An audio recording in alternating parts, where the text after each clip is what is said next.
Hello and welcome back to the 4-Pillar series. This is about emotional awareness, your EQ, your emotional quotient.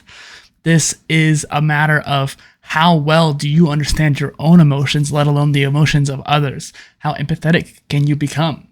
I do think that there is a natural quality to this, but there's also a matter of training, and that everybody can improve on this, and everybody should improve on this. There's a lack of empathy and understanding in the world. We definitely could use more of it.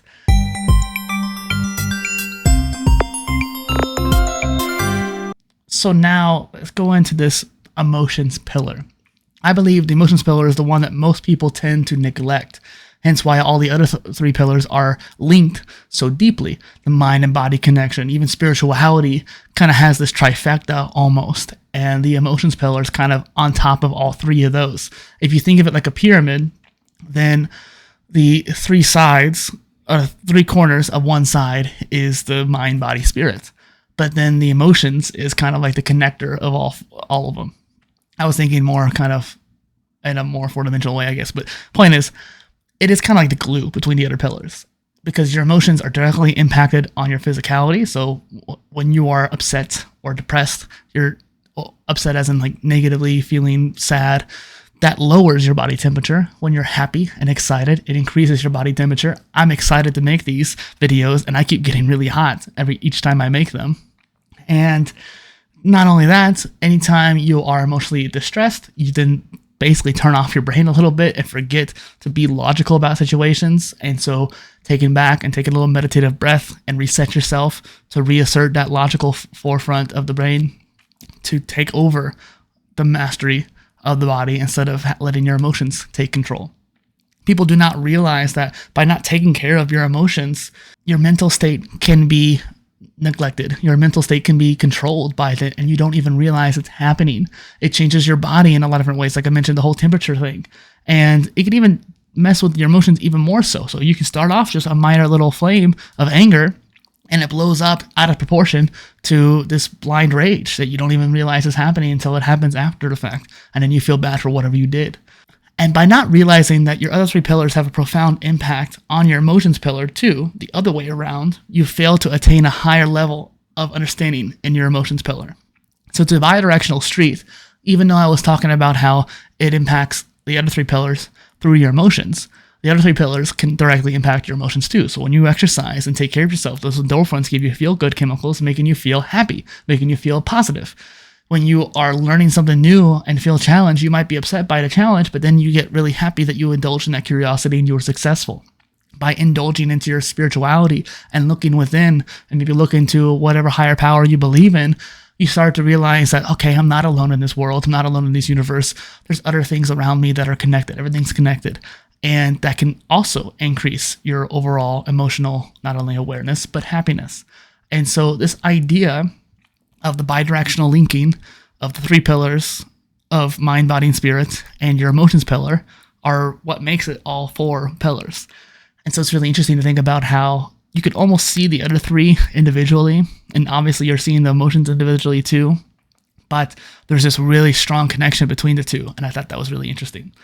Now, this is the penultimate episode of this series, and I wanted to kind of get into emotional awareness a little bit and how I've kind of developed my own, but in this final episode after this, we're going to talk about the secret of the four pillars, and I definitely encourage you to check that out. I hope you've enjoyed this series.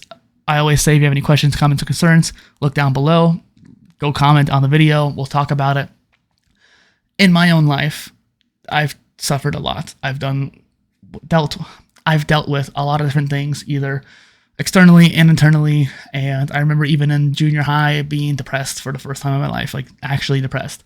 And I don't know how I got through it, to be honest. I just remember, being the next year, doing something different and progressing differently in other areas, particularly the mind pillar. And I think that got me through it.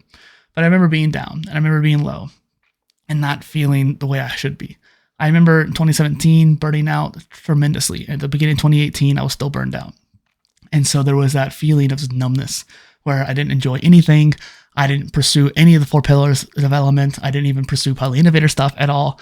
I was just negative. I wasn't doing anything. These different aspects to life, these low points, they give you context to what the high points engage. Last year, I got deathly ill. I mentioned in one of the other episodes. I had Legionella, which caused 2 different cases of pneumonia that made me hospitalized for a few days even. And it was a negative experience. And while I didn't think I was going to die from it, it definitely was a situation where I thought I could. And while during that situation as well, during that month of being sick, I ended up being in a bar, which ended up having some crazy person come in with an AK-47. And so I had 2 near-death experiences in the same month. And so it was a scary time. And it was one of those things where it put me in a perspective, like, you can die. You're going to die at some point. And this is why Stoicism often really appeals to me, because it allows me to think, okay, is there anything you can do about it? No. If yes, then go ahead and do it. And Buddhism's kind of the same way. Like, if there's nothing you can do about it, then you shouldn't let yourself be upset about it. And sometimes it's just going to be, and you have to go along with it. But there is this mindset of that low hum of Buddhism where you want to try to stay in that middle. Because of that, the lows don't feel as bad. The highs don't feel as good, but at the very least, you stay relatively happy and content with where you are across the way. Now, that's a very rudimentary understanding of that, and I could always re-up my understanding. I think you could too. But I just wanted to share that because suffering leads to wisdom, I feel like in my young life so far, I've been able to achieve a lot of emotional intelligence and in some cases wisdom too, because of what I've experienced. I don't always go and proclaim it because that makes me seem egotistical and ironically unwise. But given how this series has developed, I think it was a good time to at least share it. Now, I encourage you, once again, to leave a comment, whatever you might think, and look forward to the next episode. Thank you.